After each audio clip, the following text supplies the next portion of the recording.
Hi there, I'm Simon Thomas and you are watching Talk Norwich City.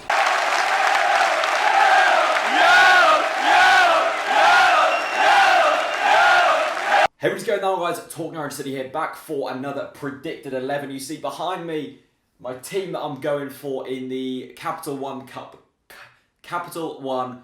clash. There we go, got there, against West Bromwich Albion this Wednesday. That was a lot of words in the opening intro. So let's get straight into it then. Which way do I stand? This way. Rudd in goal. I think he's an absolutely fantastic backup keeper to John Ruddy. I think he deserves a chance. He's done fantastically well against Rotherham. This is his cup. Then we go into, I need to stand this side, don't I? This defensive line.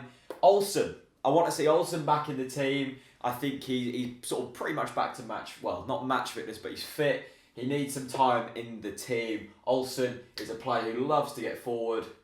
He can be in there. He's great defensively. We know what Olsen can do. He just needs game time under his belt. This is the perfect situation to play him in. Now, a defensive duo of Elliot Bennett and Andre Wisdom. I'm putting Wisdom in here mainly because I don't think he's a right back. I think he's a centre back, and I'd love to see what he looks like at centre back. I'm not saying this is a game that we should really experiment with, but I think Wisdom could do a good job in centre back. That's the reason I'm putting him in there. If I didn't think he was a good player, he wouldn't be going in there, but Liverpool fans seem to love him. I think from the time I've seen him play, he looks like a centre-back. That's the reason I'm putting him in there. Ryan Bennett, once again, he needs match fitness. If Basong or Martin gets injured, he's probably going to be the man who comes into the Premier League, hence why he needs game time. Very capable defender. He's good. And then, this might surprise a few of you, Elliot Bennett at right back. I think his future, if he's got any future at Norwich City, lies at right back.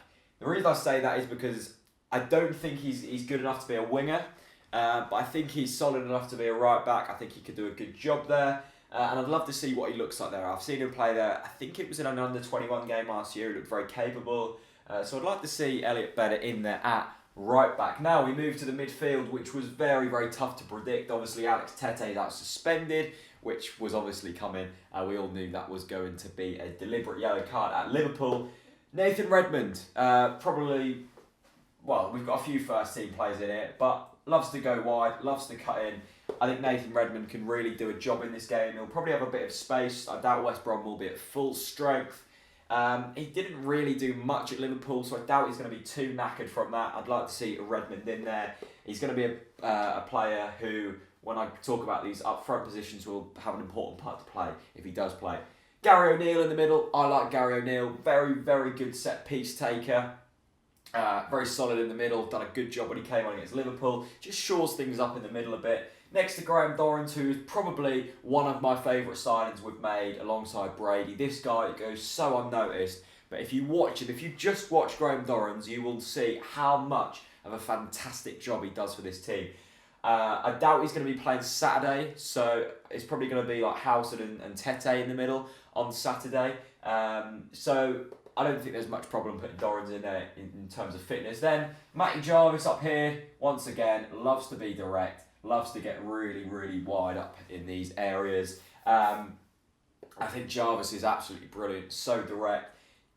Probably should have scored at Liverpool. He couldn't have done any more except for Mignolet's heroics in goal. Really unlucky there. He just gives something different to the team. This is a questionable one. I'm not sure if Alex Neil is going to be playing him, mainly because of fitness reasons. I doubt he wants him injured ahead of this weekend's game, but we'll see how that goes. And then the front two really. Houlihan, he's going to be coming in. Didn't play Saturday, so he's well fit. He's well fit. I've sounded like a 13-year-old boy then. He's well fit, fam.